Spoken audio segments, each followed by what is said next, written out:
Are you waiting for more people? No, sir. We can start. You can start? Yes, sir. Yes, sir. I was waiting for you to start. Oh, wow. Okay. I thought you were going to introduce me as something, and I was waiting. I thought we were waiting for something. All right. Basically, we have distributed the posters and videos about you in the various groups of all the clubs and societies. Okay. So, um, I mean, I guess everyone is from the National Institute of Technology, NIT. All of them. All of them are. Okay. So I'm an engineer by profession. I went to IIT Madras for my bachelor's, and I came to the US to do my higher studies. So I did my master's at Stony Brook and my PhD at Stanford. And I specialized in systems engineering. And I was working on the internet for 20 years after graduation. And, uh, and then I happened to see Al Gore's presentation on TV, and I was so shocked by what he was saying. I realized that it is the biggest systems engineering problem around. It's a systems problem. What is happening in the environment? And so that's how I got into this. And I'm going to now show you what I have learned. So it's a fairly short presentation. I mean, it's maybe half an hour, a 40-minute presentation. And after that, you can ask questions and we can have a discussion around this. And so let me start sharing.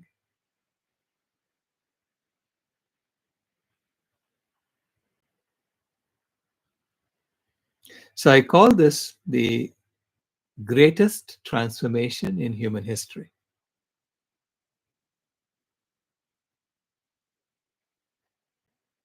Hold on. Do you see that?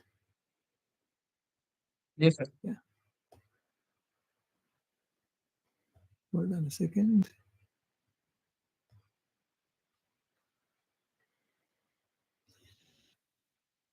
Okay, start from first slide.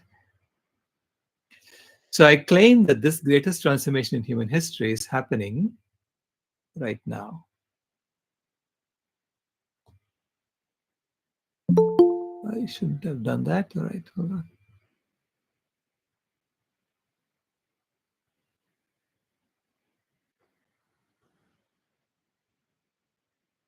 Let me just turn that off.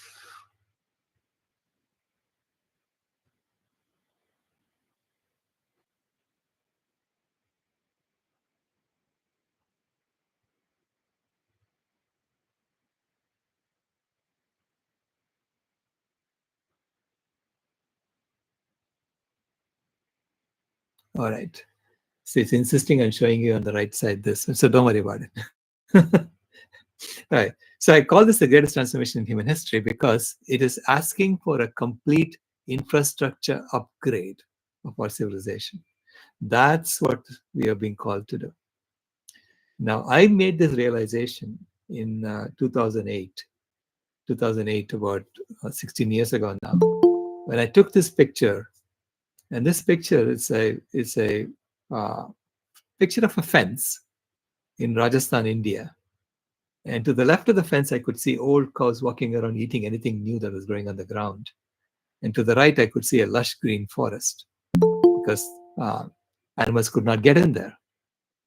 And I realized that my consumption of dairy was causing that forest to die.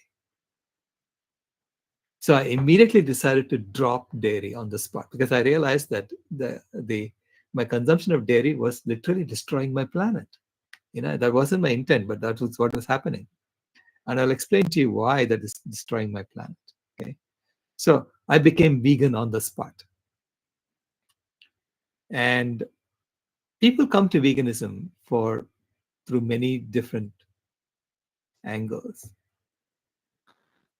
People come to it for health, for ethics, and I came to it for the environment. So, what is veganism? Veganism is a way of living that seeks to exclude, as far as is possible and practicable, all forms of exploitation of animals for food, clothing, or any other purpose. Okay, and it's a very old concept. It's for especially in India. It's the concept of ahimsa.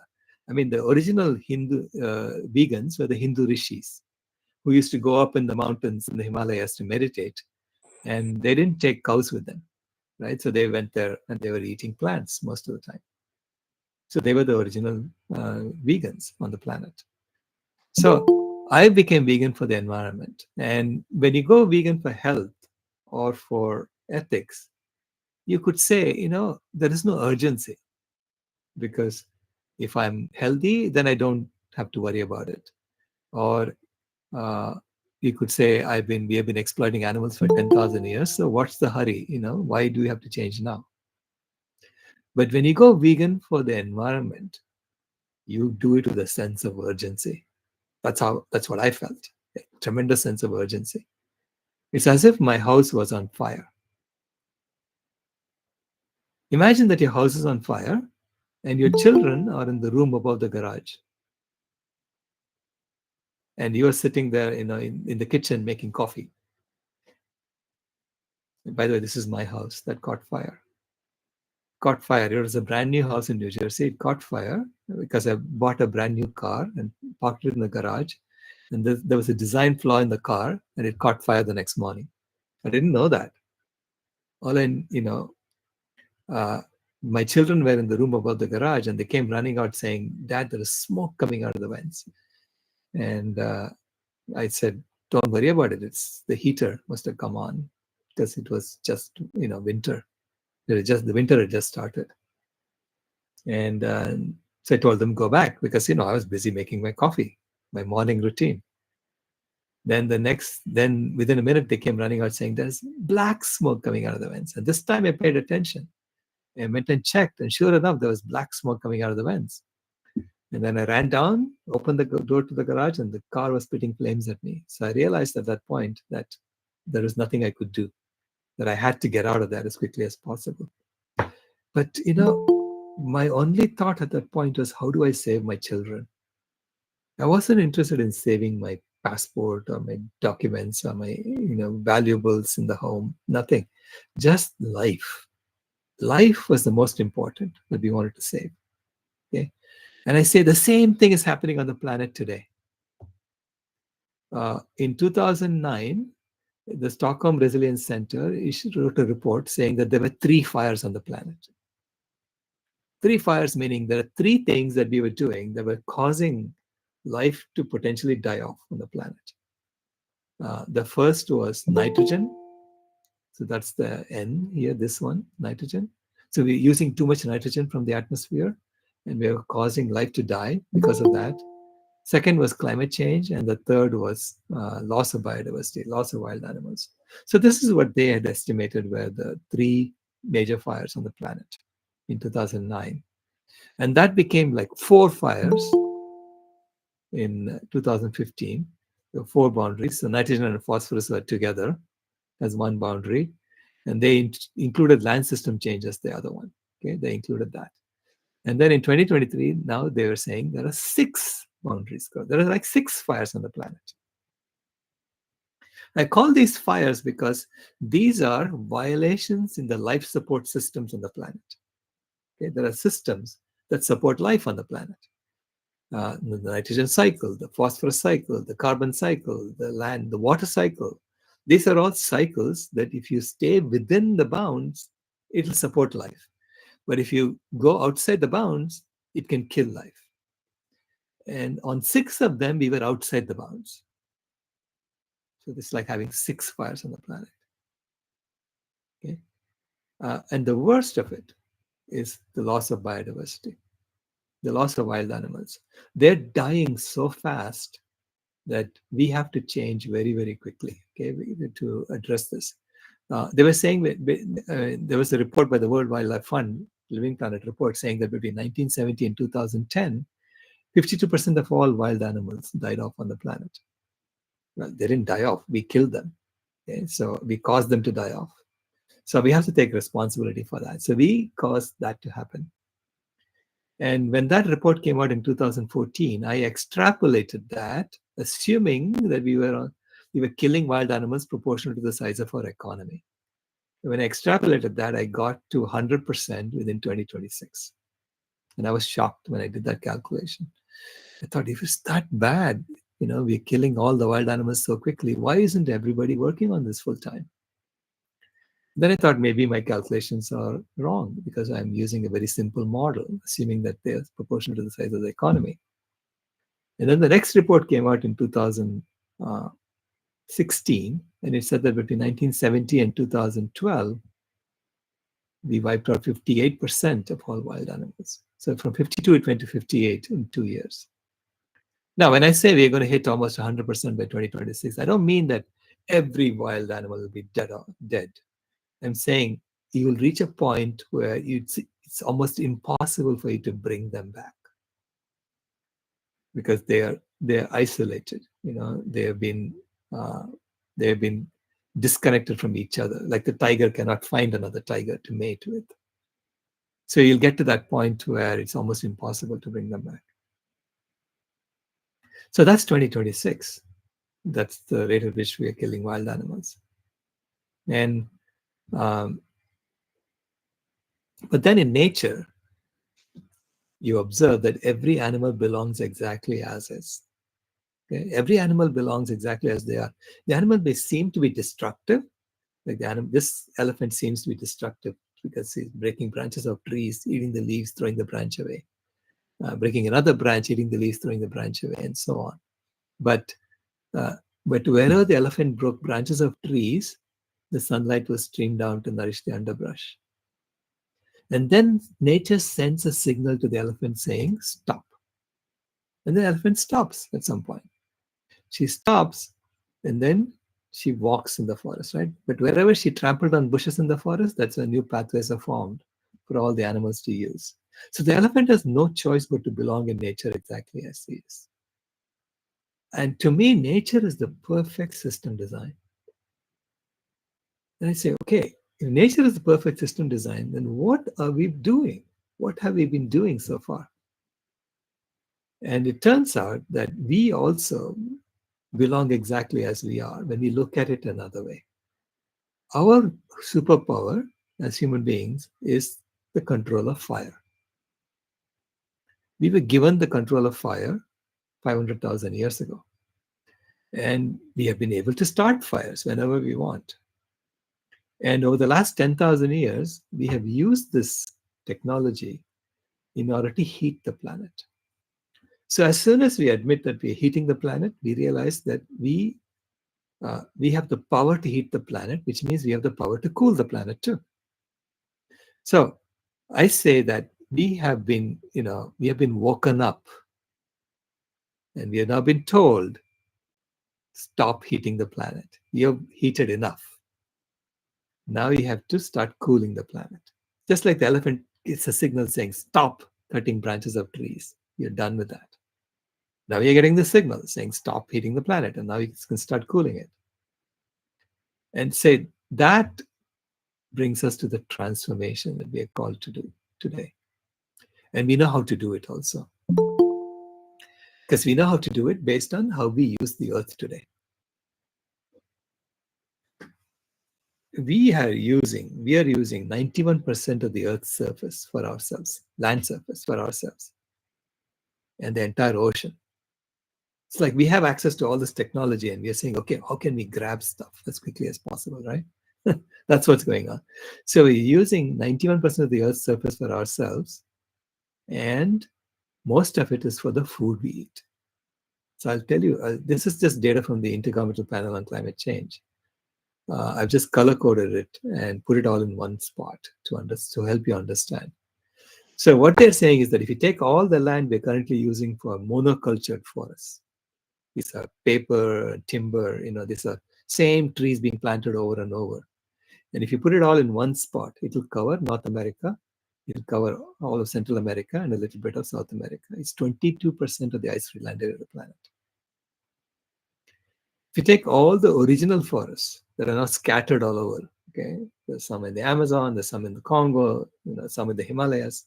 If you take all the original forests and put it in one spot, it will cover the bottom half of South America. It's only 9% of the land area of the planet. And that's where the wild animals are living right now, okay? Most of the wild animals are there. If you take all the land that we're using for building our cities or railroads and our highways and you put it in one spot, it will cover Madagascar. And we think that's the majority of the planet, but no, it's only 1% of the land area of the planet. Okay, the rest is mainly for food. So if you take all the land we are using for growing our plant foods, our grains, nuts, seeds, fruits, and vegetables that we eat directly, and if you put it in one spot, it will cover Australia. It's about 7% of the land area of the planet. And that is providing us with 85% of the food we eat in terms of total weight, dry weight. Okay. Most of our food is already plant-based. 85% is from that. 12% comes from animal sources, land animal sources. That's where the meat, dairy, and eggs come from. And to get that food, we're using land that will cover all of Europe, most of Asia, and a little bit of Africa. It's 43% of the land area of the planet. It's only giving us 12% of the food we eat. Okay. And this is because for every 1 kg of animal food we get from the animal, we have to feed the animal 39 kgs of food on average.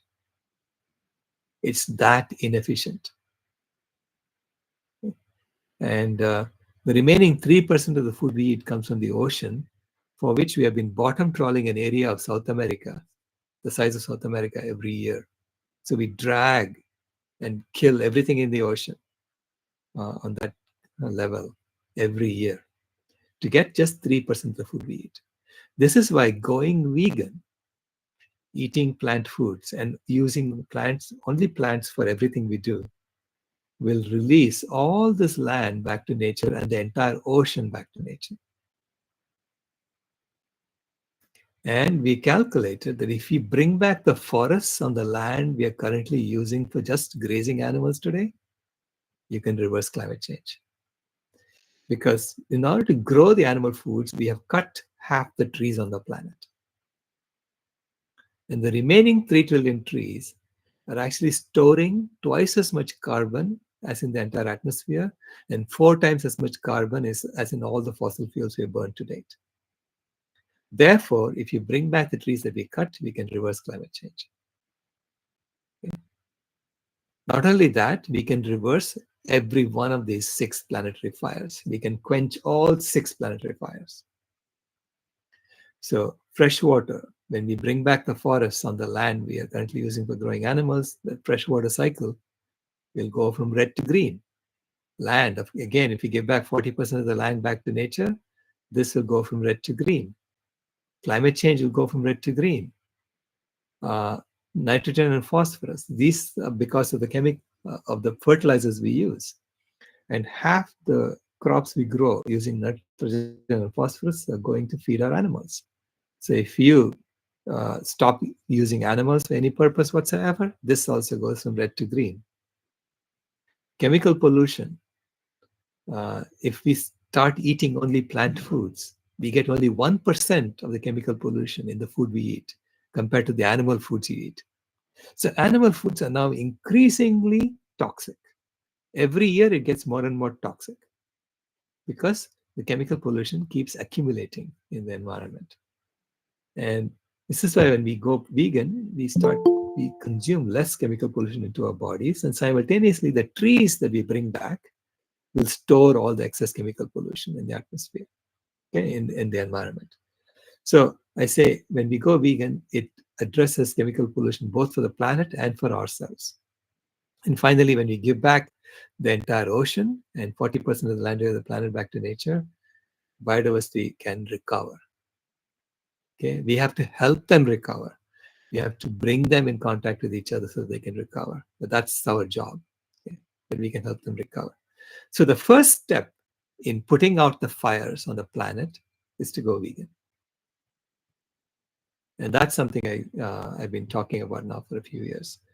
And I say when you take into account the land that's currently being used for animal agriculture, you realize that animal agriculture is the leading cause of climate change, responsible for at least 87% of greenhouse gas emissions on an annual basis, and which I've been able to update to 118%.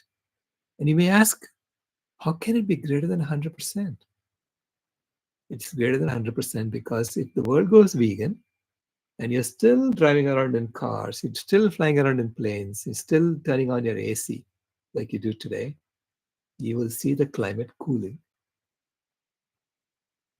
year by year. Okay, a little bit at a time.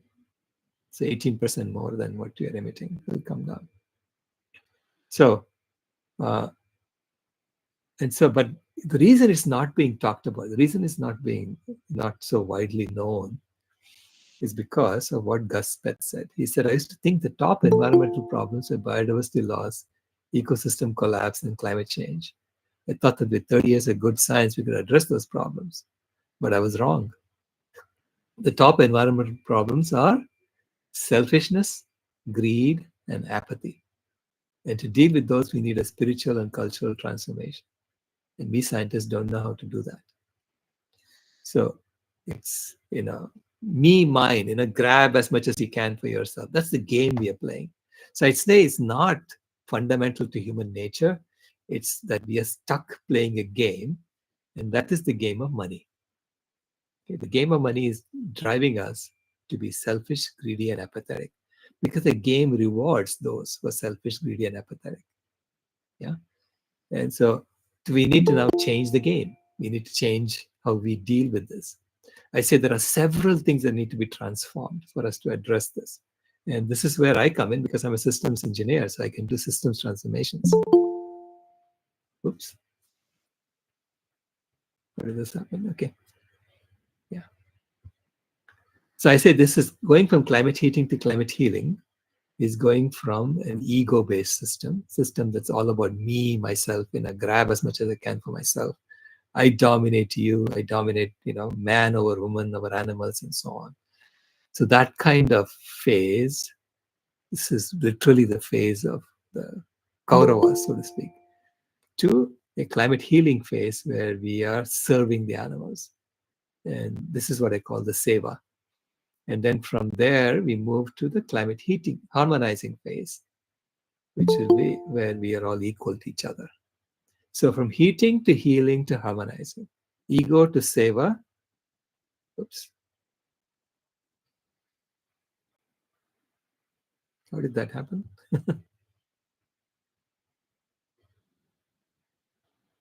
Yeah.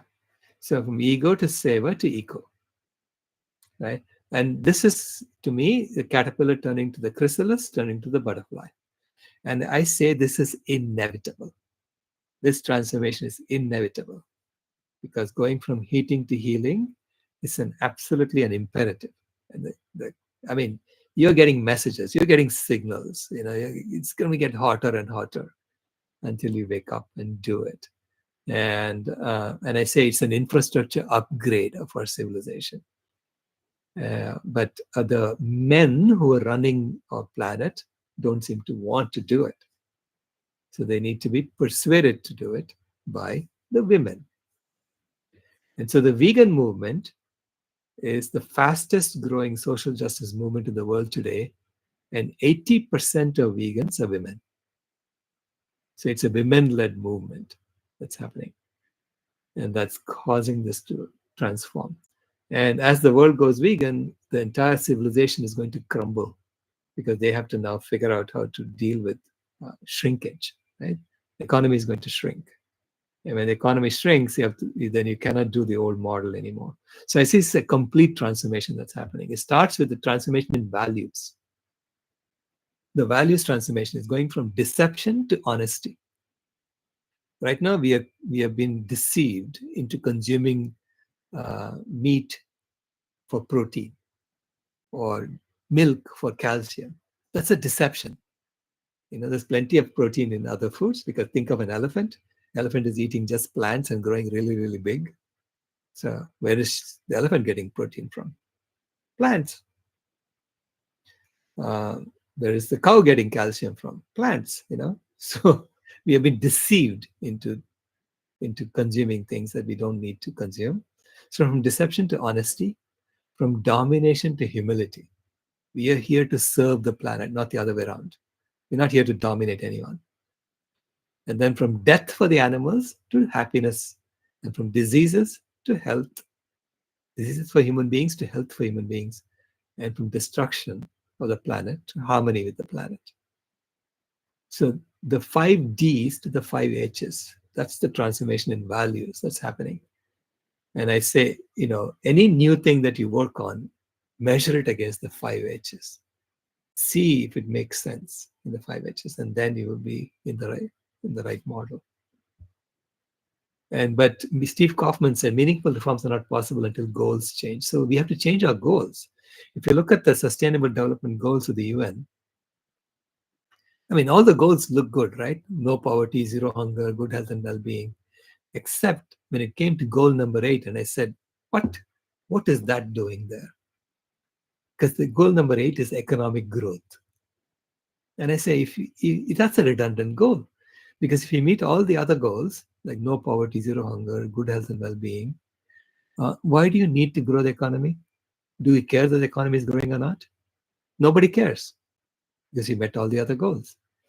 So in a system, a redundant goal is always a uh, Trojan horse.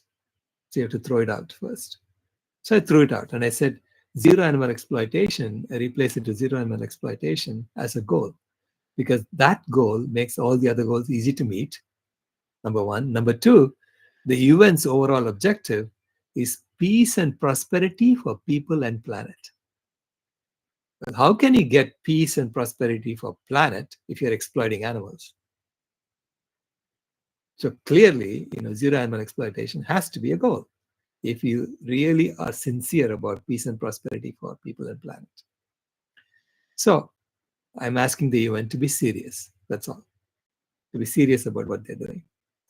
And I show you why economic growth is such an insidious goal that should not be there. Because if you look at the American College of Lifestyle Medicine, it said that these 8 risky behaviors are responsible for 90% of the healthcare costs in the world. Poor diet, physical inactivity, smoking, lack of health screening, poor stress management, insufficient sleep, poor standard of care, and excessive alcohol consumption. They're responsible for 90% of the healthcare costs. But if you're in a system where you're trying to grow the economy always, you'll realize that these 8 risky behaviors are responsible for 90% of the healthcare economy. And if you want to grow the economy, you want to promote these 8 risky behaviors. And that's exactly what people are doing. They're promoting poor diet, they're promoting physical inactivity, promoting smoking in movies and so on. So we are promoting these 8 risky behaviors because we want to grow the healthcare economy, because we are stuck in a growth game.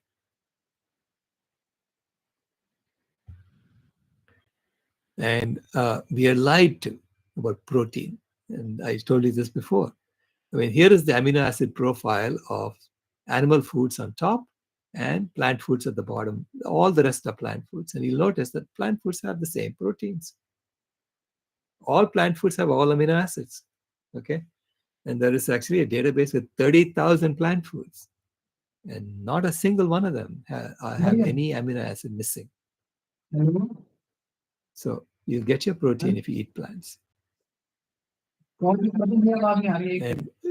I say that the biggest deception that's been going on, and probably the longest running scam in the history of humanity, is dairy, the dairy industry. Because dairy is the lactation secretions of a mammal who is 5 times our size.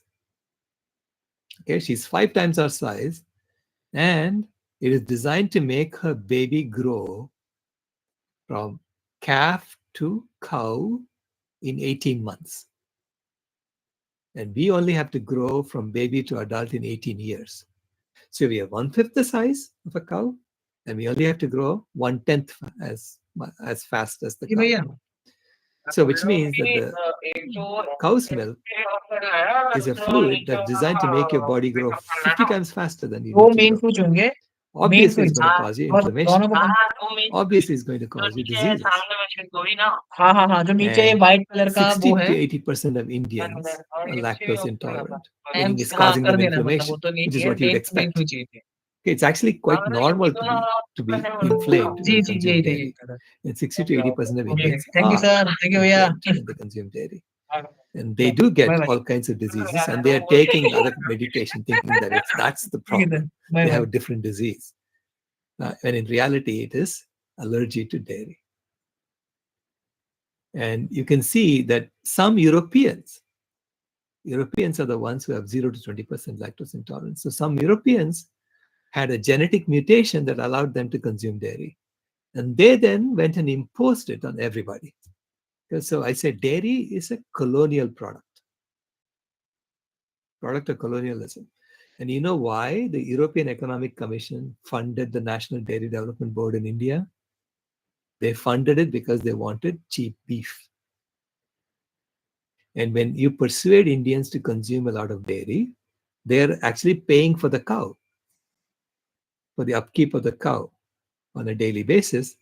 And eventually the cow gets all paid for when she stops giving milk, and then you can turn her into cheap beef. So India is the largest exporter of beef, one of the largest exporters of beef on the planet, and one of the largest exporters of leather on the planet. These are byproducts of dairy consumption. So this is why the European colonialists have been persuading everybody to consume dairy, including the Chinese. 82%, 80 to 100% of them are lactose intolerant. They're persuading everybody. There's Pizza Hut everywhere. There is, so they're trying to convince everybody to consume dairy products so that they can get cheap beef. I say that that's the second form of colonialism. In the first form of colonialism, which was direct colonialism 1.0, Indians were starved.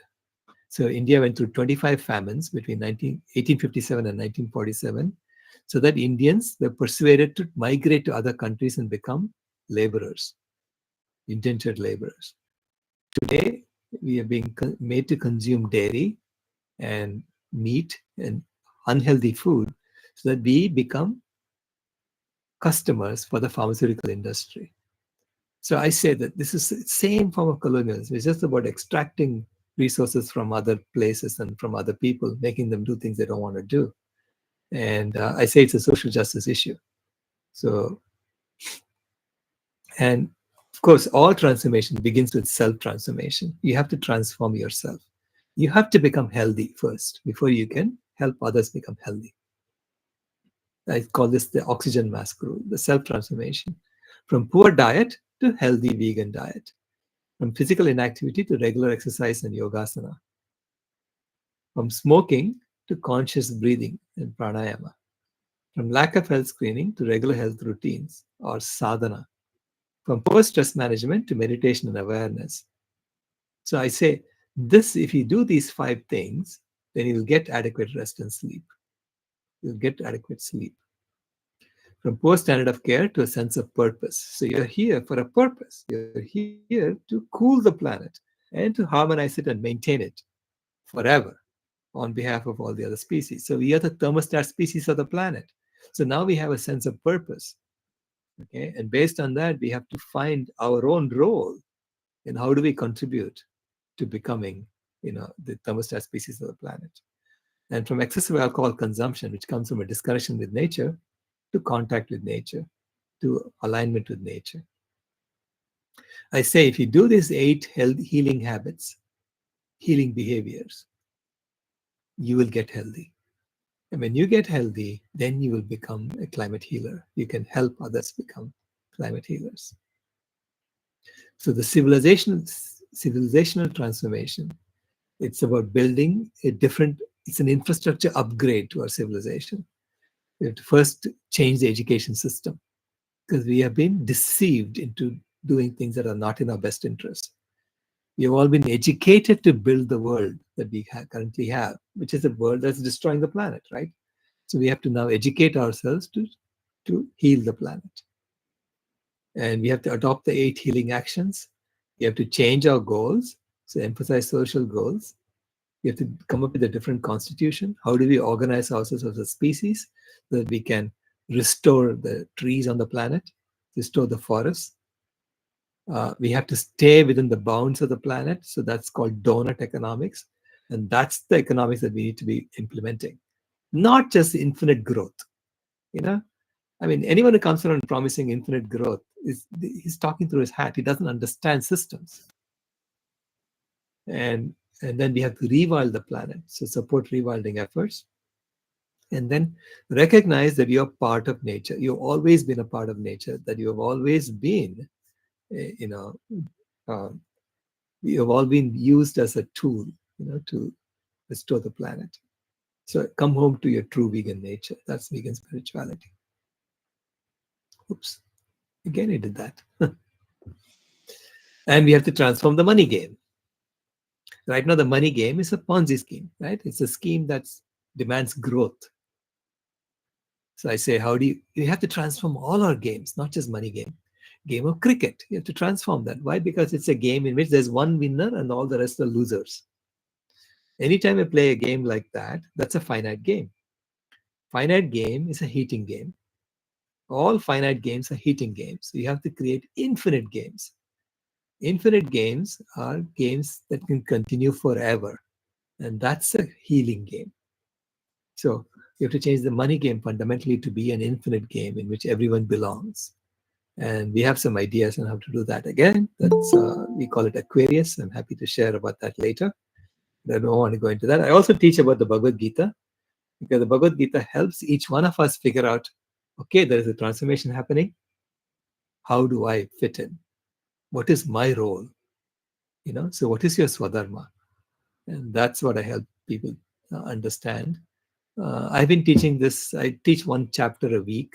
And so since April, I've been doing it. So I'm now on chapter 12.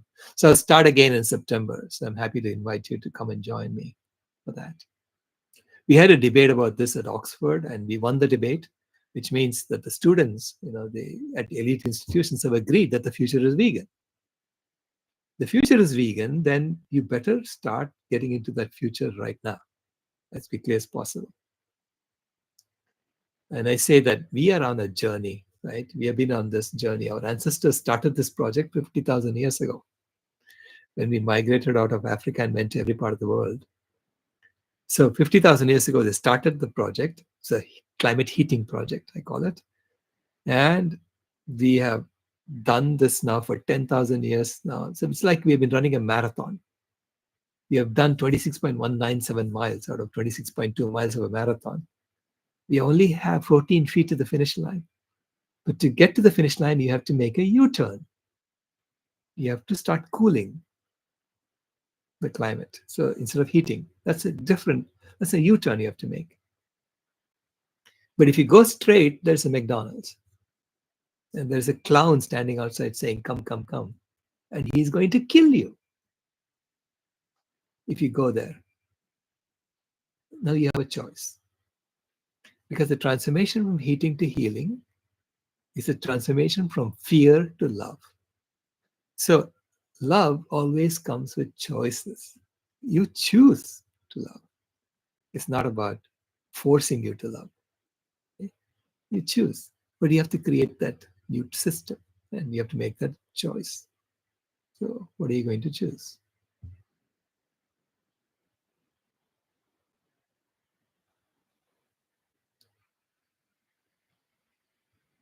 With that, do you have any questions for me?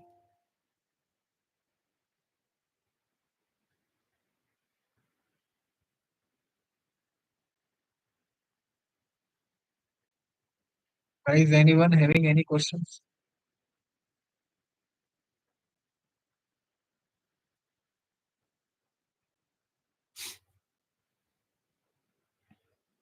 No, sir, we don't have any question. But I just want to say thank you, sir. It was very Thank you clear. so much. Yes, sir. There is one question, sir, in the chat section. Yeah. The question is, how do we transform large number of people? Yeah. See, it turns out that 50 to 60% of the people just follow the herd. They go with the flow. Okay. So a lot of them will come along if the default changes. So if you go to your mess, your cafeterias on campus, and they're serving meat and dairy all the time. Okay, let's say they're serving meat and dairy all the time. You can ask the cafeteria people, you can ask your director of the institute, why are you destroying my planet routinely? Why is that the default is to destroy the planet? Why isn't the default heal the planet? So why isn't vegan default? And if you really want to eat dairy, you have to ask for it. So you have to have warning signs, just like cigarette smoking, right? Warning signs. Eating dairy and meat has to have warning signs. But this is destroying your planet. And it has to begin in educational institutions. Because educational institutions are supposed to be thinking about the future, training people for the future. What kind of training is this if you're trained to destroy the planet? I say engineering education has to completely change. Okay, engineering education, because engineers are creating the world that we live in.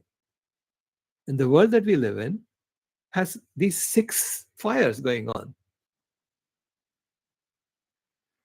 And so that's what engineers created. And I'm saying, well, why aren't engineers being taught how to create a world in which there are no fires?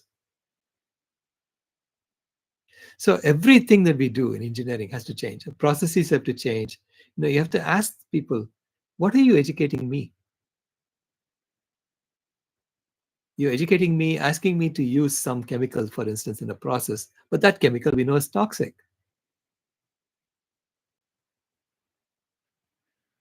How is that, if you keep pouring toxic chemicals into the environment, how is that going to be sustainable? So I say, whenever an institution, say like an IIT Madras, right? I'm a alumnus of IIT Madras. IIT Madras, they said they were going to start a center for sustainable development. And my question was, why is there a separate center for sustainable development? Is that not an admission that everything else you're teaching is not sustainable? Then why are you teaching students things that are not sustainable?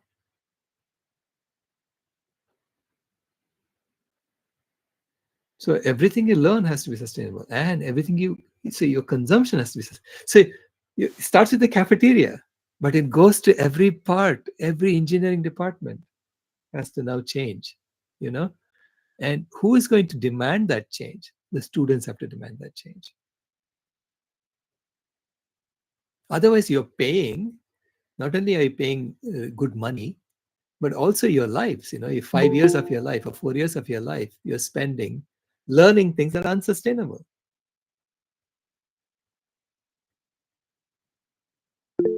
And they're still teaching us the same thing, that they were teaching like 50 years ago. I said, it's not the same world. It's a different world, which means you have to change what you're being taught.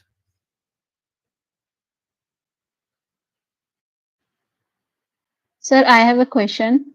Hmm. Sir, milk is a very important part of our diet. According to Vedic काल उसमें भी ऐसे जो कृष्ण जी होते थे वो मतलब गाय Yeah. मतलब मिल्क प्रोडक्ट को काफी सपोर्ट करते थे तो how can it be harmful for us? It is harmful. Think about it, right? Why was it marketed like that? It was marketed as, milk is amrit. But you think about it, was it not? Wasn't the cow 5 times our size 1,000 years ago, 2,000 years ago? Was it a smaller cow we had? No, roughly the same size cow. And didn't her baby grow 5 times fast? 10 times faster than we did? Yes, she did. So it was never good food for us. So why was it marketed as good food for us? Because I say the Brahmins, the Brahmins had this uh, notion that that you had to donate to the Brahmins a cow and a calf. So there are all these rituals that involved because the cow was money, calf was money, okay? Because you could trade cows and calves. So it was a way to encapsulate a whole bunch of money and give it to someone. It's a cow and a calf. So this is why it was marketed to us as good food, you know. And in reality, like, look, if you take a little bit at a time, there is everything is poison when you take in excess. You understand? The way we are consuming milk today is absolutely excessive. There is no question that it's harmful to us. It was used in Ayurveda. It was used in Ayurveda to as the medium, fat medium, like ghee was used as a fat medium to provide you with fat soluble compounds. It's like medicine. Today, that fat medium, that ghee, is highly contaminated. Why? Because we have polluted the planet. We are pouring 250 billion tons of toxic chemicals into the environment every year. That's not going away. And those are all fat soluble compounds. And they are coming and getting, they're coming into the food that the cow is eating. The cow is storing it in her body. And then she's giving it to us and we concentrate that. So we get a concentrated dose of the chemical pollution in the ghee. So it's definitely not good food today. And it's definitely not the proper medium to convey medicine. I said there are better mediums like coconut oil to convey medicine now. Because the tree is a filter. The tree filters the poisons. And by the time the water comes to the coconut, it's as pure as it can be. This is why coconut now still has pure fat. Whereas ghee is no longer pure fat. It's highly contaminated. It's not the fault of the animal, but that's the way it is. So I say everything we learn, we have to now look again with a new lens. The new lens is that there is a new environment. This is why Yuga Dharma changes. Whatever you were taught 1,000 years ago is no longer valid today because you're in a different environment.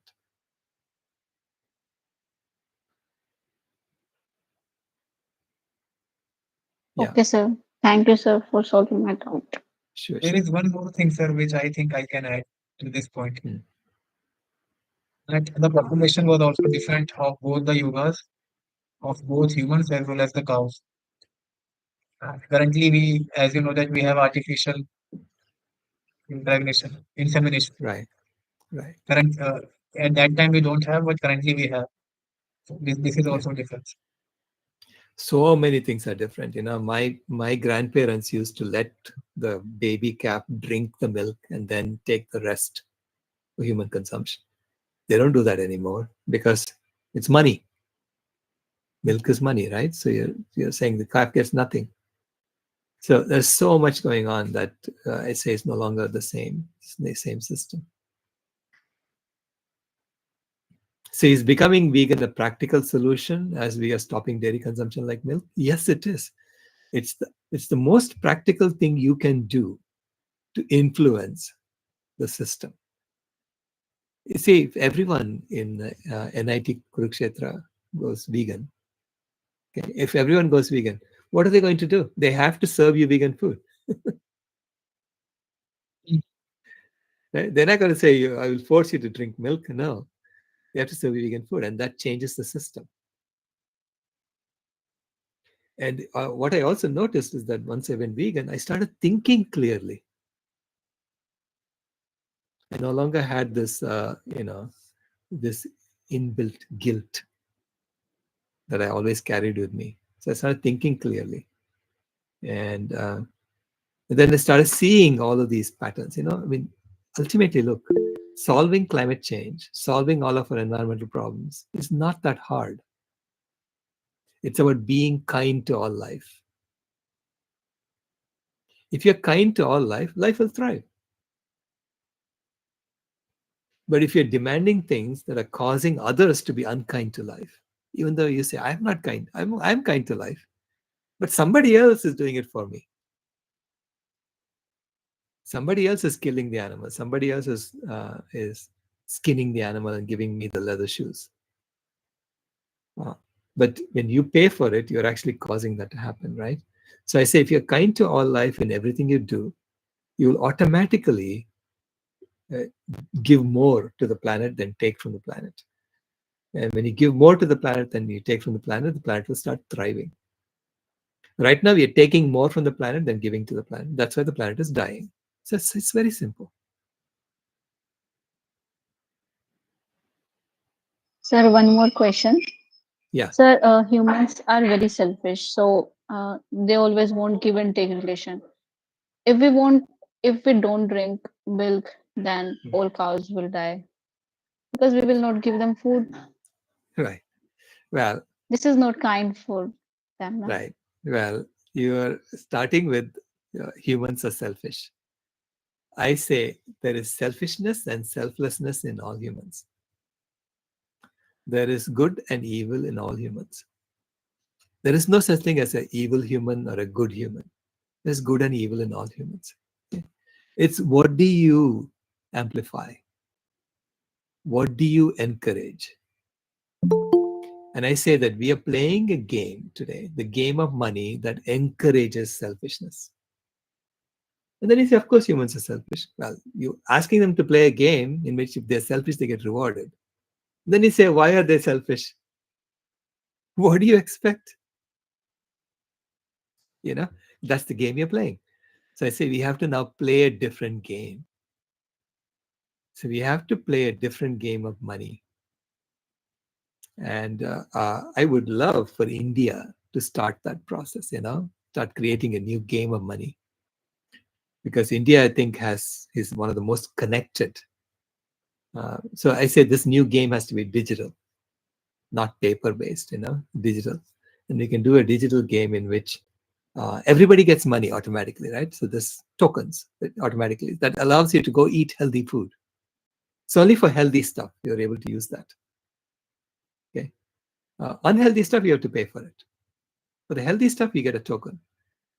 And when you do a game like that, let's say you play that game in NIT, and you persuade your director, when someone wants to eat healthy food, it has to be free. Unhealthy food, you can charge them extra, and you can basically make money off of that and pay for the healthy food that way. Let's say you do that, and everybody gets a token automatically saying that they can go buy this healthy food for free. Watch how the system changes. And you will see people being selfless because you are now helping them. You're rewarding selfless behavior. You're encouraging selfless behavior. So, because as human beings, the way we coordinate among millions and billions of us is by telling stories and playing games. Money is a story we're telling. It's just a piece of paper with a picture of Gandhi on it. We tell a story that is worth something. Why? Because everybody says it's worth something. So it's really, money just is an IOU from other humans. So you're asking other humans to do something for you using that money, right? And it's a story we tell. And then there are games we play with that money, right? It's the rules of the game.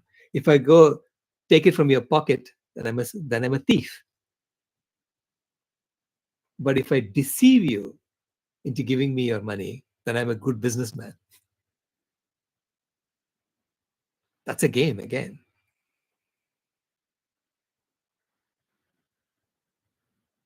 So what happens to the domestic animals if farmers stop keeping them to become vegan? Well, what happens is first thing you have to stop is the artificial insemination of mothers. Stop that. Stop sticking a hand in there. Stop raping animals. Excuse me.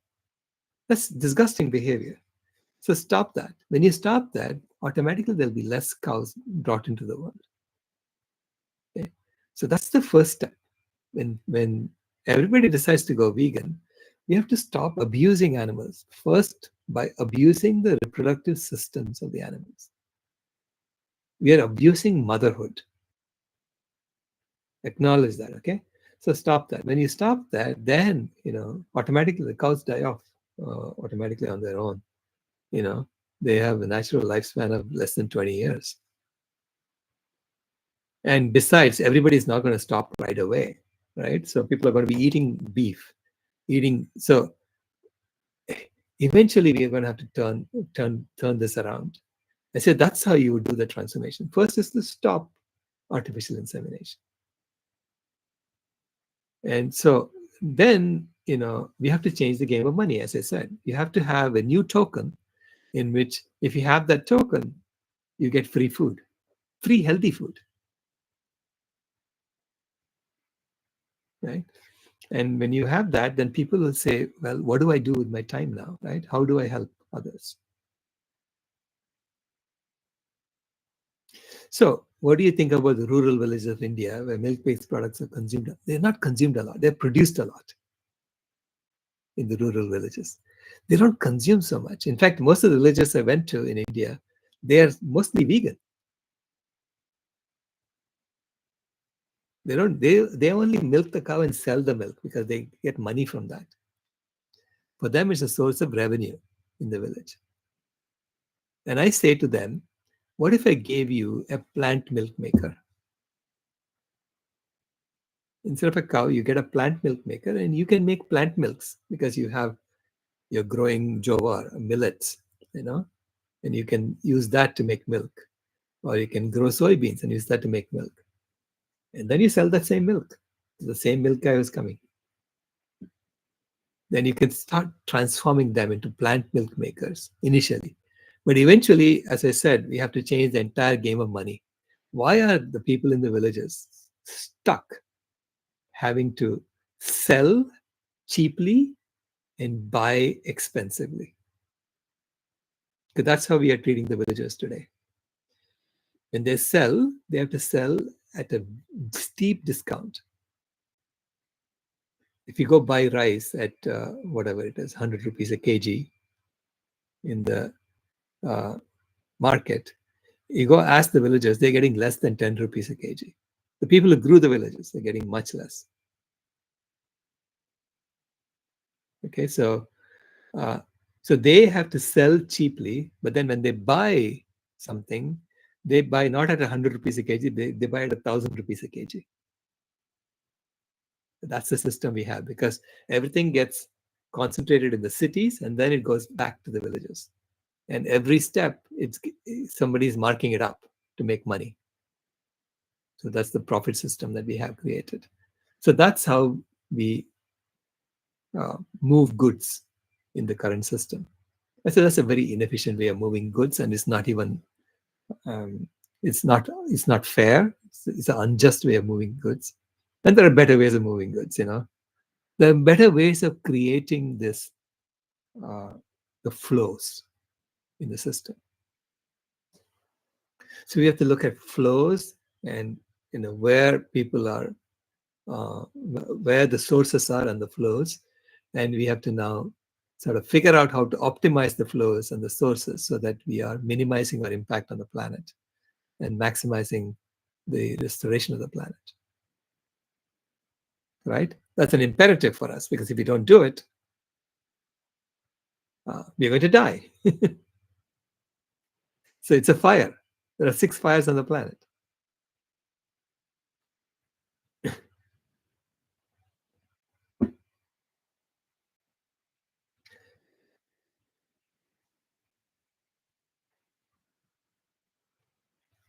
Sir Okay. I have a doubt. Go ahead, Juhi. Sir आपने जैसे बोला कि बस planet से हम ले रहे हैं, कुछ दे नहीं रहे हैं. Hmm. और सर एक पेड़ ही ऐसा, मतलब ट्री हमारी एक ऐसी सिचुएशन है जो हमारी सिचुएशन को नेचुरली फिल्टर कर सकती है. Mhm. बट सर इतने फर्टिलाइजर के कंडीशन में पेड़ खुद एग्जिस्ट नहीं कर पा रहे हैं. इतनी पॉपुलेशन इंक्रीज कर रही है सर, पेड़ लगाने के लिए जगह भी नहीं है. Jaganai. That's why I showed you the map with how we are using the planet.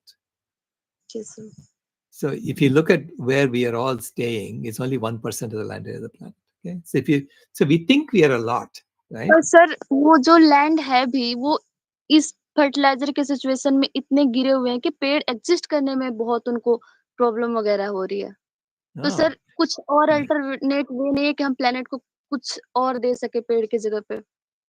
nahi. The trees are trying to come back even today, despite all the depredations that we have done. If we just leave the grazing lands alone, grazing lands, not even croplands. Croplands are where we are putting our fertilizers, right? Croplands are only 12% of the land area of the planet. Grazing lands are 37% of the land area of the planet. Those grazing lands used to be forests. We cut the forests and turn them into grazing lands. And every year we are burning anything that comes back in order to maintain the grazing lands. And there, if you don't have the animals, the forests will automatically come back. Okay. Most of the time, the forests will come back. Some places we have to go and restore the water cycles and so on. We have some repair work to do. But most places it will automatically come back and it will give us a relief. See, already, if you count all of our carbon dioxide emissions today, if you count it all, it turns out that nature is already compensating for 91% of it. So she's desperately trying to come back. So if we stop eating animals, if we stop using animals, okay, then automatically the forest will come back. Now I'm going to address the next question from Nitin Kumar. What will you say to transform people first to be vegetarian, lacto-vegetarian, then with time to a vegan? I'm actually trying to convert lacto-vegetarians to vegan. That's my most important, I say that's the most important step.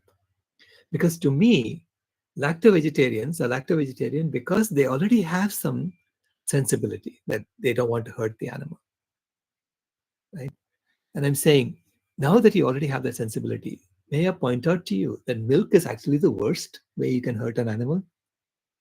Because you're abusing the mother and you're then taking her baby away from her. And then you're killing the baby if it's a male calf. And if it's a female calf, you turn her into another dairy cow. But then when the dairy cow, when she stops giving milk, we are killing her again. So whether it is buffaloes we kill or cows we kill, I mean, cheap beef comes from dairy. So if you have a McDonald's, that beef came from a dairy cow. Okay. And once you realize that that is what dairy consumers are promoting, cheap beef, because expensive beef is called steak. Steak comes from a young cow, or veal comes from a baby calf, right? Uh, Beef comes from a dairy cow who's older. So she's 5 years old. So her body has to be ground up in order to become digestible for human beings. That's why they have ground beef. Ground beef, because you don't know which part of the body it came from, right? It's all ground up. And that's what hamburgers that McDonald's is selling you comes from dairy cows. So I say it's easier to convert a lacto-vegetarian into vegan when you point out to them that actually they're being deceived into thinking they're being kind to cows. They're not. I say once I figured out, I was a lacto-vegetarian. Once I figured out that I was being used, I was being deceived into going along with this and actually supporting the McDonald's of the world, I became angry. So I say, if you look at vegetarian, in between, is vegetarian is vegan with irate reversed. Because ETARI, I reverse it, is IRATE, irate. So it made me irate.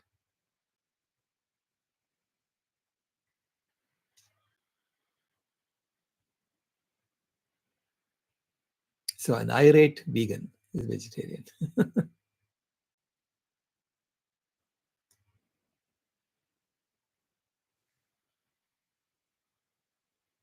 So once I realized it, I became angry. I was really angry with the entire system, because I had been deceived. I've been deceived about calcium. I've been deceived about protein.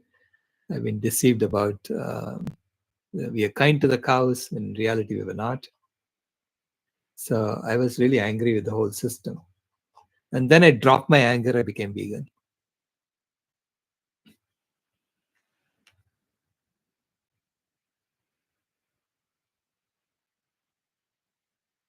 Yeah. So if you're angry at the system, go vegan, because veganism is the foundation of the new system.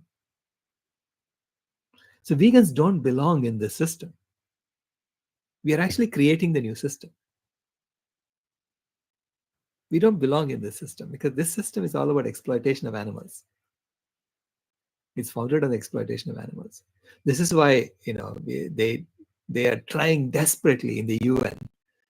They don't serve. I mean, every UN conference I've gone to, there is always meat and dairy served, because they know that if they served only vegan food, which a lot of, if you look at any other uh, environmental conference, they kind of have now gotten into their heads that they have to serve vegan food, right? Because they know that meat is so destructive.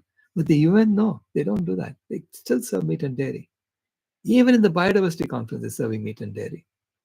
So I realized that the UN is trying to maintain the system. All these institutions are designed to maintain the system. They are institutions in the system. Okay? They're trying to maintain the system. And they know that if the world goes vegan, the system collapses. So we have to help everyone transform, right? So how do you do that? I say the best way is to get healthy food to be free, to be cheaply available, to be free. I say it has to be, it has to be that. So imagine doing that in NIT Kurukshetra, right? You get everyone to get a token. So 2 tokens a day. So you get 2 whole food plant-based meals for free per person, any student, right? 2 whole food plant-based. But if you want to eat, so whole food plant-based meaning it could be right, idli sambar. That's all whole food plant-based.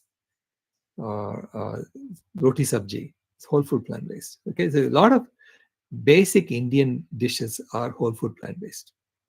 Okay, our ancestors knew what they were doing.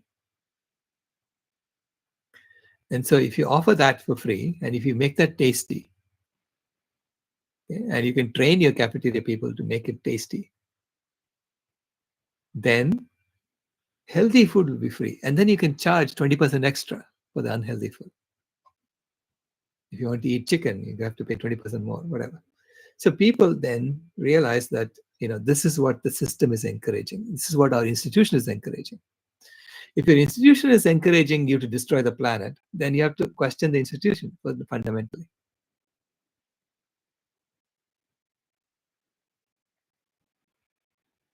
And that's how billions of people will transform.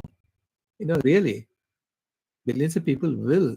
I mean, right now, a lot of poor people will come along with us because they want free food. There are 800 million people who are going hungry today in the world, and 8 million people are dying of hunger-related causes today. And I say that those 8 million people are being killed by those who are consuming meat and dairy, because it's a direct cause. I mean, you're making a choice 3 times a day whether you want world hunger or not. You're making a choice 3 times a day whether you want climate change or not. You're making a choice 3 times a day whether you want biodiversity loss or not. Okay, so I've written an entire list. I did it for Mother's Day. I can send you.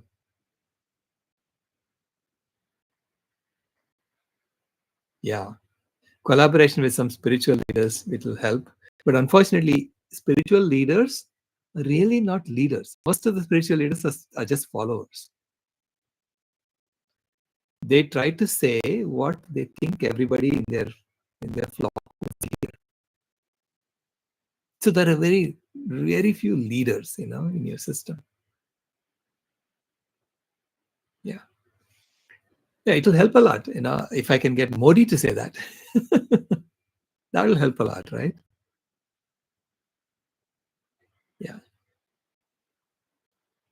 But let's see. I mean, I'm always hopeful that someone will wake up and do it, right? But it will help a lot. Mainly in India, it's dairy is the problem. Okay, waking up out of the dairy stupor. 60 to 80% of Indians are suffering because they're consuming dairy. I was one of those. I'm not blaming anybody. I was one of those. You know, I was suffering, and I thought I had sinus problems. I had arthritic problems. I had inflammation problems. I had all these separate problems. I was taking medication for that. I was taking pain medication for my arthritis. I was taking anti-allergy medication for my sinus problems. I was applying ointments on all my inflammation problems. I went vegan and they all disappeared. Within 1 month, they all disappeared. And I realized I was lactose intolerant. That's what it was. But no doctor ever diagnosed that. Doctors are not trained to diagnose that. Doctors are trained to give you medication for your problems. You see, that's the system we have. We create problems and then we fix it and we make money fixing it. We don't address the root cause, right? And that's why Gandhi actually wrote 100 years ago in Hind Swaraj. He said, Western civilization is all about creating problems and fixing it. He said we have to go back to Indian civilization, which is all about addressing the root cause of problems. And that's what I'm trying to do, addressing the root cause of the problem. So that you don't have the problem at all. And then you understand your role, and then you figure out how to, implement that role. So I say we now have a purpose, whether we like it or not. As a species, we know what we have to do. We have to cool the climate and we have to stabilize it. And when we stabilize it and bring back all the wild forests that we have cut, the animals will thank us. And you will have a sustainable future. What is sustainability? Sustainability is about staying like this forever. I said that's an infinite game.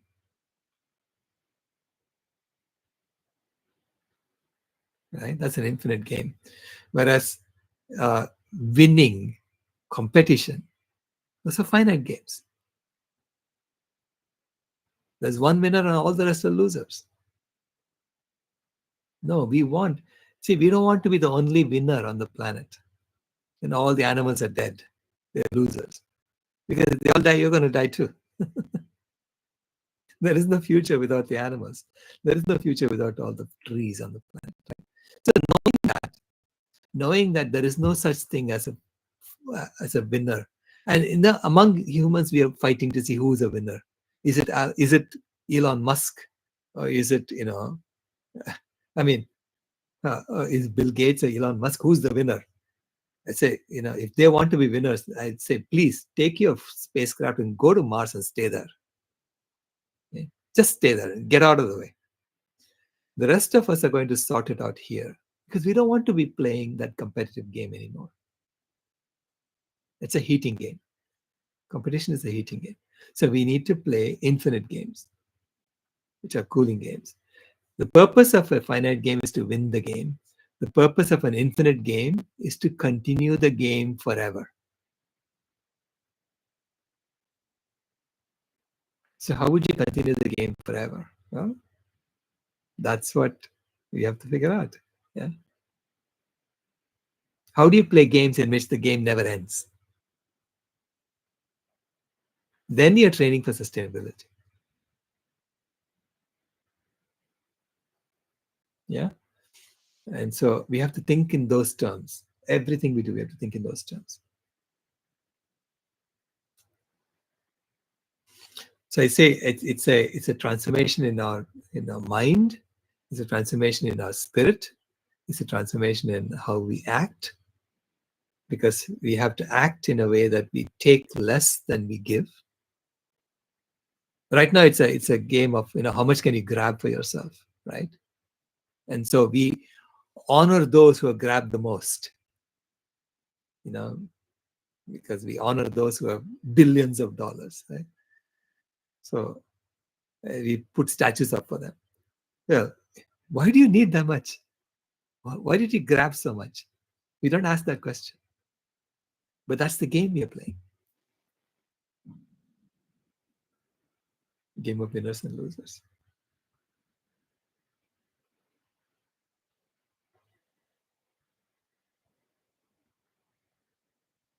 Anyway, I wanted to start this process off for you to start thinking along these lines. Okay, think about this, and then think about how you can make a difference in your institute. And anything you need from me, please contact me. I'm happy to help you. Yeah, and I'm happy to send you all of my resources. The papers I've written, and I've shown how they're trying to deceive you. Because it's, when you expose deception, it disappears, right? Because people see the deception right away. So I say sunlight is the best disinfectant.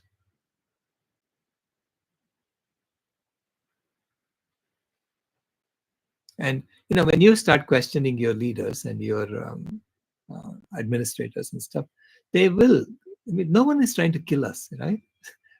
Our intent is not kill all for children. Our intent is to help you thrive. So you have to ask the elders in your circle, how are you helping us? How are you helping us create a thriving world for all of us? So sustainability has to become part and parcel of every department, okay, including your cafeterias. Cafeteria is just one part of it, but every department should be thinking about sustainability.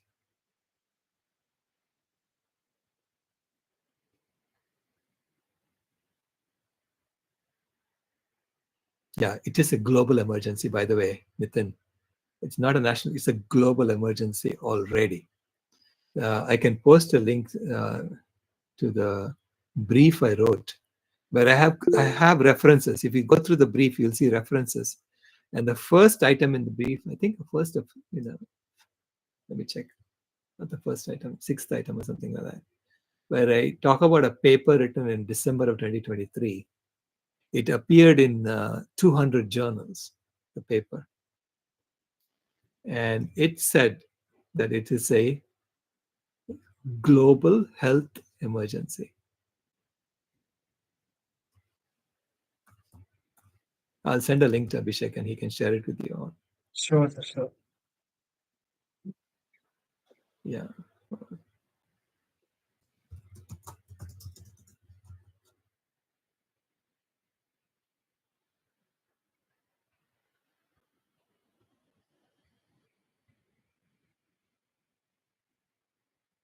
Let me see if I can post it in the chat. But if you send it out to everybody in the list, then they'll get it.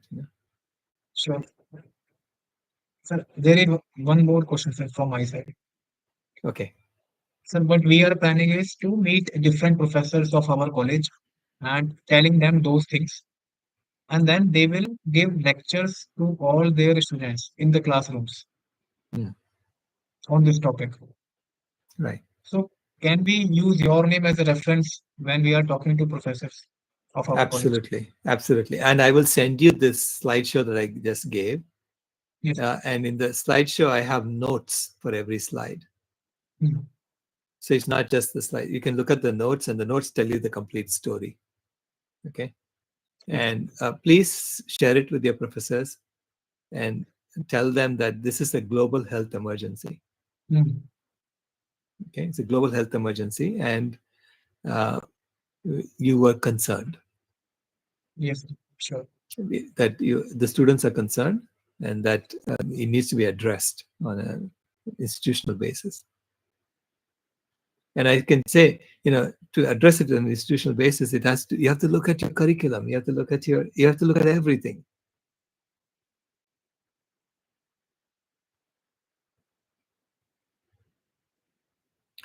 But yeah, please, whatever you need, ask me, and if I have it, I'll give it to you. Okay. Sir, Yes, sir. one more question from my side.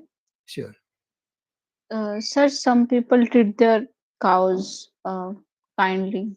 मतलब इन a good way. Mhm. पर मतलब अगर वो अपनी cows को kindly treat करते हैं तो क्या मिल्क तब हेल्दी है? Right. That's the Everything problem, नहीं। right? No, even if you treat, see, it's like, remember when they were talking about slavery in the 19th century, there were slave owners who were saying, we treat our slaves kindly, so leave us alone. Yeah. But the slaves were still being used, they were still being exploited. Still being exploited, and they were still causing that, the injustice, right? So uh, the cows, they're still being exploited, even though you treat them kindly, and they're still being fed 39 kgs of food for every 1 kg of food they give. So it's still a tremendously inefficient system. So nothing changes that. And as long as you don't change that, you're still going to have the problem. Yeah. So I say, this is the time when we have to look at it. We have to put everything on the table and say, how do we solve this problem? And when you put everything on the table, you realize that everything needs to change. Everything needs to change. And that begins with freeing the animals. Okay. So I say that if I were to create a climate healing civilization, that's how I would start. I would start with veganism as the core, where animals are not exploited for any purpose whatsoever, and not even kindly, right? So that's the link to the brief. I posted it in the chat for you.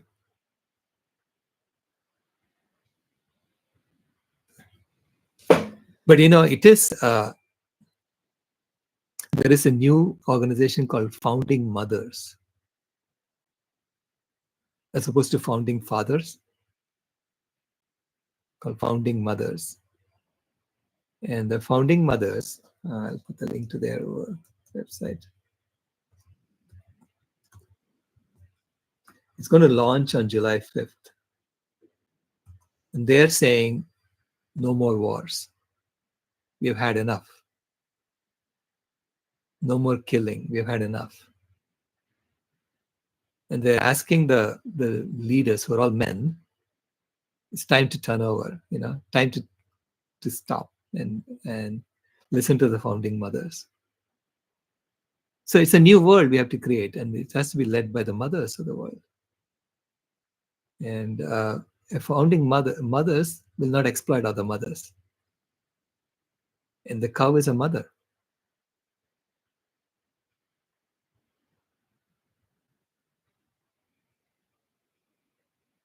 So it is mothers are mothers, no matter what species they are, they're mothers.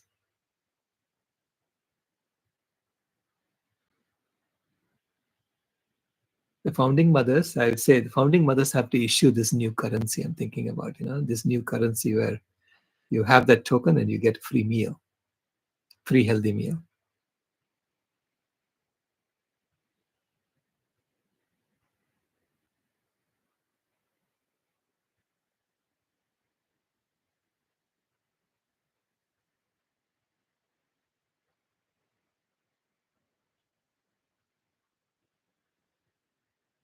So that's the transformation, So I say, look, it's an exciting time to be alive.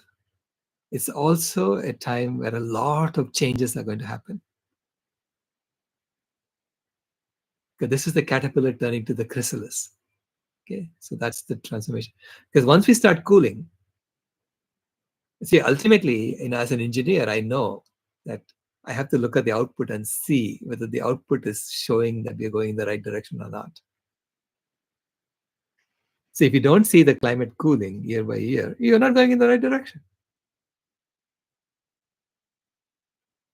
So your leaders are not taking you in the right direction. So you can ask Modi, what are you doing? Are you doing your job? I see the climate heating every year. Right? You can ask your leaders, what are you doing about it? So until we see that cooling, and that will only start cooling when everything has turned around, So I say, and I know, if the world goes vegan, we can cool the planet. I know that.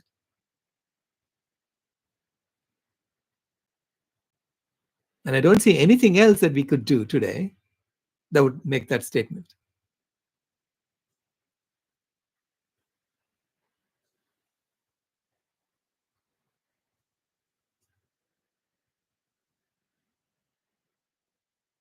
And that's what I wrote in the Animal Agriculture Legal Brief. And said if the world goes vegan, not only can we cool the planet, we'll address all 6 of the fires.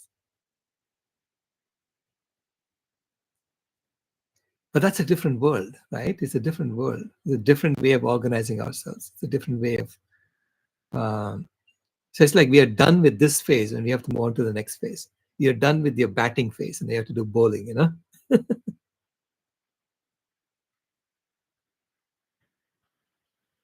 So it's an innings break that you're in.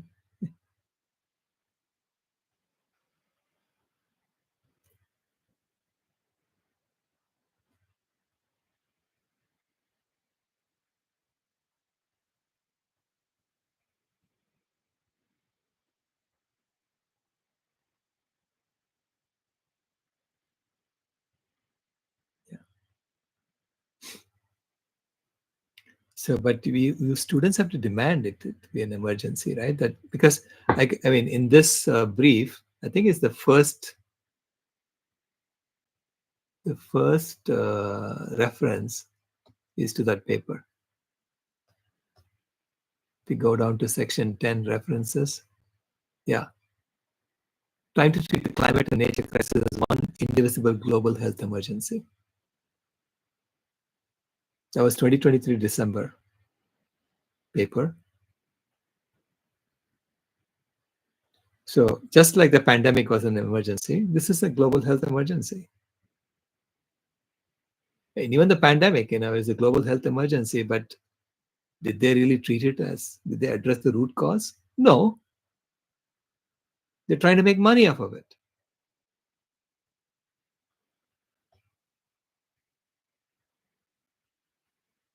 Because the root cause is what you're doing to animals. And if everybody gets healthy, the pandemic was a minor thing. It would not have been such a big deal. So helping people get healthy would have been the first step you do at that point. That would be the 8 healing actions, healing habits.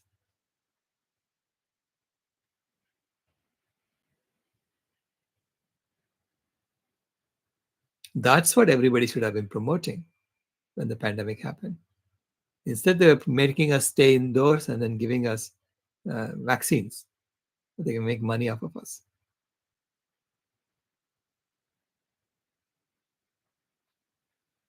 At least tell people that if you get healthy, you won't get bad impacts of the pandemic. At least tell people. They didn't even tell that to people.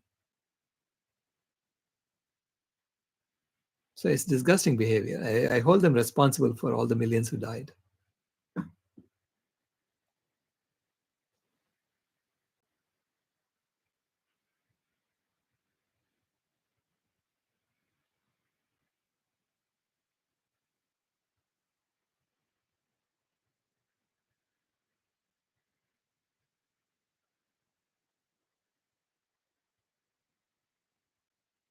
Okay, anything else? Sir, it was really a great session. Yeah, I'm glad to contribute. Okay, so I'm glad to contribute to, and I would love to do these sessions with anyone. If you want your professors to attend, I'm happy to do that for them. Sure, sir. But We will definitely try to convince them. yeah, because because my generation has to take responsibility for this, and we have to do our bit. Thank you, sir. Yeah. Thank you so much, sir, for awareing us about. Yeah, my pleasure. So I'll send you the slides and the